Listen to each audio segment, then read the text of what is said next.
Assalamualaikum warahmatullahi wabarakatuh. Jumpa lagi bersama saya di channel cerita horor.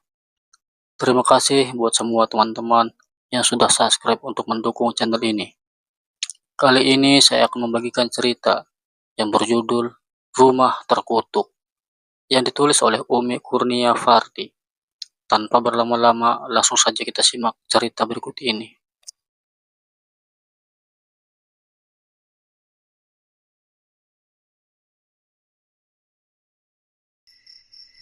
Pada tahun 1920-an, di pinggiran kota terpencil berdiri sebuah rumah besar yang dikenal dengan nama Rumah Terkutuk. Rumah itu terisolasi dari pemukiman dan selalu ditutupi kabut tebal, memberikan kesan misteri dan menakutkan bagi siapapun yang melewatinya. Konon, rumah itu dulunya dimiliki oleh keluarga kaya yang tiba-tiba menghilang tanpa jejak pada suatu malam. Rumor di kalangan penduduk setempat menyebutkan bahwa keluarga itu telah jadi korban kutukan mengerikan. Sejak saat itu, rumah terkutuk dianggap sebagai tempat yang angker dan dihuni roh-roh jahat dan hal gaib lainnya.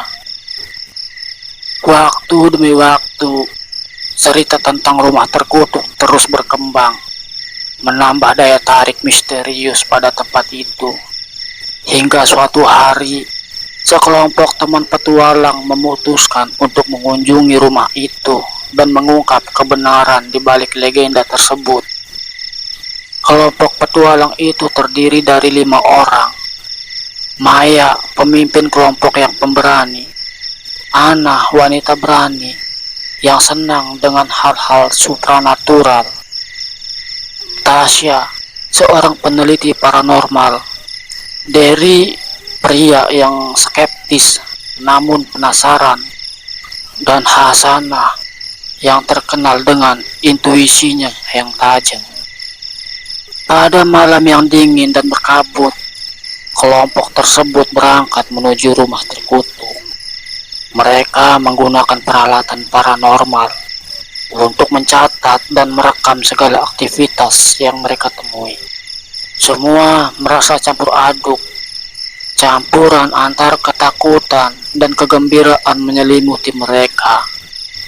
Ketika mereka tiba di depan pintu utama rumah, pintu itu tiba-tiba terbuka dengan sendirinya, menampakkan kegelapan yang menakutkan di dalamnya. Sarah berusaha menyembunyikan ketakutannya dan memimpin kelompok itu masuk. Setelah memasuki rumah, langkah-langkah mereka terdengar seperti gemak menakutkan di lorong-lorong yang gelap. Mereka menyalakan senter dan lampu UV untuk membantu melihat dengan jelas. Suasana semakin menyeramkan karena desiran angin dan suara-suara aneh yang terdengar dari sudut-sudut ruangan. Tasya memiliki kemampuan supranatural. Ia merasa ada aura jahat yang kuat di dalam rumah itu. Ia merasakan keberadaan beberapa roh penasaran yang terus mengawasi mereka. Semakin jauh mereka menjelajahi rumah, semakin intens keberadaan roh-roh itu dirasakan. Pada hari pertama, mereka memutuskan untuk menginap, sembari melihat sekeliling ruangan yang ada di rumah itu. Maya dan Ana mempersiapkan tempat tidur mereka, sedangkan yang lain menyiapkan makan malam yang akan mereka santap. Sebelum akhirnya mereka menjelajahi rumah tersebut. Malam hari pun tiba. Tak ada apa-apa yang terjadi selain mereka tertidur pulas. Suatu ketika, Ana sedang asik bermain ponsel di kamar tengah rumah itu, sedangkan kedua temannya yang lain ada di ruangan tengah dan kamar belakang. Saat Ana asik melihat online shop, tiba-tiba sesosok bayangan lewat melintas di depan pintu kamar. Pada awalnya, bayangan itu Ana abaikan saja dan tetap melanjutkan aktivitasnya. Namun, Bayangan itu melewati tepat di depan matanya. Ana tertegun sejenak, mencerna pikiran. Apa yang aku lihat? Gumamnya dalam hati. Rasa takut menyelimuti Ana. Suasana kamar yang biasanya sejuk, tiba-tiba seperti sangat dingin dan suram.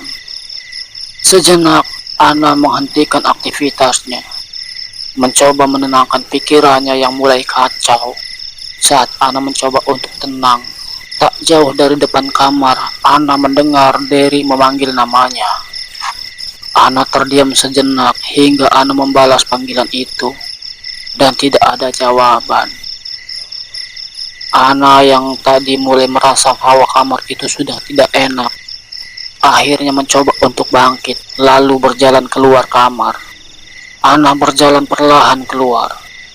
Saat Ana melangkahkan kakinya, Ana dikejutkan dengan suara teriak dari kamar belakang. Ana yang terkejut langsung panik ke kamar belakang, karena suara teriakan itu mirip sekali dengan suara Derry, temannya. Sesampainya di depan pintu kamar belakang, Ana melihat sosok Derry yang membelakanginya dengan kepala yang berdarah bercucuran ke bawah, membasahi lantai kamar itu. Derry menatap pojok kamar dengan tatapan kosong. Ana yang melihat itu sontak terkejut dan takut terjadi apa-apa pada Derry. Ana perlahan mencoba mendekat ke arahnya. "Der, kamu gak apa-apa?" ujar Ana kepadanya. Terlihat Derry tetap berdiri tanpa membalas Ana. Antara takut, Ana mencoba memberanikan diri mendekat ke arahnya. Walau sekeliling Ana rasanya sangat dingin, seolah-olah ia berada di tempat yang berbeda saat itu. Perlahan Ana mengangkat tangannya, hendak memegang pundak Derry. Sedikit lagi tangan Ana sampai di pundaknya. Tiba-tiba, "Ana, kamu ngapain di situ?"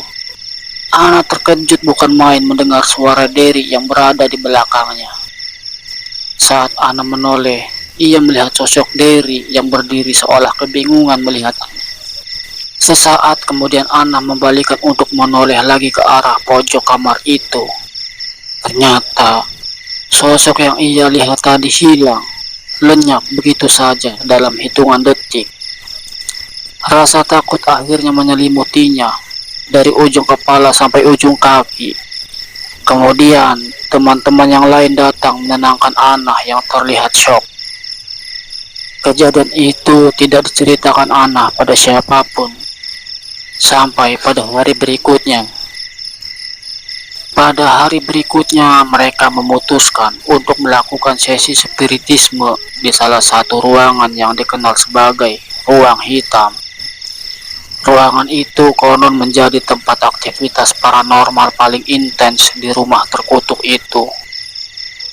Di tengah sesi, suasana semakin menegangkan ketika lampu senter tiba-tiba mati. Hanya cahaya lilin yang redup yang menerangi ruangan. Tiba-tiba mereka mendengar suara langkah kaki yang datang mendekat dari balik pintu. Hati mereka berdebar kencang mencari tahu sumber suara itu. Kalista yang berani memutuskan untuk memeriksa pintu. Ketika pintu terbuka, mereka melihat bayangan hitam yang menghilang begitu saja di balik tembok. Mereka yakin bahwa roh-roh jahat sedang menguji ketabahan mereka. Maya merasa seperti ada yang mengikuti mereka dari ruangan ke ruangan. Dan Derry merasakan adanya energi dingin yang mencengkram dirinya. Ketika Tasya mencoba berkomunikasi dengan roh-roh itu, salah satu anggota kelompok tiba-tiba merasakan sesuatu yang menyentuhnya. Ia berteriak ketakutan dan mencoba lari. Tetapi takdir berkata lain. Tiba-tiba pintu-pintu dan jendela rumah terkunci dengan sendirinya, mengurung mereka di dalam. Cahaya lilin mulai bergerak-gerak dan menunjukkan bayangan-bayangan mengerikan di dinding. Mereka Mereka merasa ada kekuatan gaib yang mengambil alih kendali atas mereka. Maya yang penuh tekad berusaha mengatasi rasa takutnya dan mengingatkan kelompok itu untuk tetap tenang. Namun, suasana semakin tegang dan mereka menyadari bahwa mereka berada dalam bahaya besar. Dengan keberanian, mereka mencoba mengatasi segala rintangan gaib yang menghadang, berusaha mencari cara untuk keluar dari rumah itu. Akhirnya, mereka menemukan buku kuno yang menyebutkan cara untuk mengusir roh jahat dari rumah tersebut. Mereka segera mengikuti petunjuk yang ada dalam buku tersebut, dan dengan ritual yang serius, mereka berhasil mengusir roh-roh jahat dari rumah terkutuk. Cahaya kembali menyala dan pintu-pintu terbuka, membebaskan mereka dari penjara mengerikan itu. Dengan perasaan lega dan rasa bangga atas pencapaian mereka, kelompok petualang itu keluar dari rumah terkutuk. Mereka membawa pulang cerita misteri dan pengalaman supranatural yang tak terlupakan. Sejak malam itu, rumah terkutuk tetap menjadi tempat yang menakutkan bagi banyak orang. Namun, kelompok petualang itu mengambil hikmah dari pengalaman mereka dan belajar bahwa terkadang keberanian dan kebersamaan adalah kunci untuk menghadapi misteri-misteri yang menakutkan. Dan cerita pun selesai.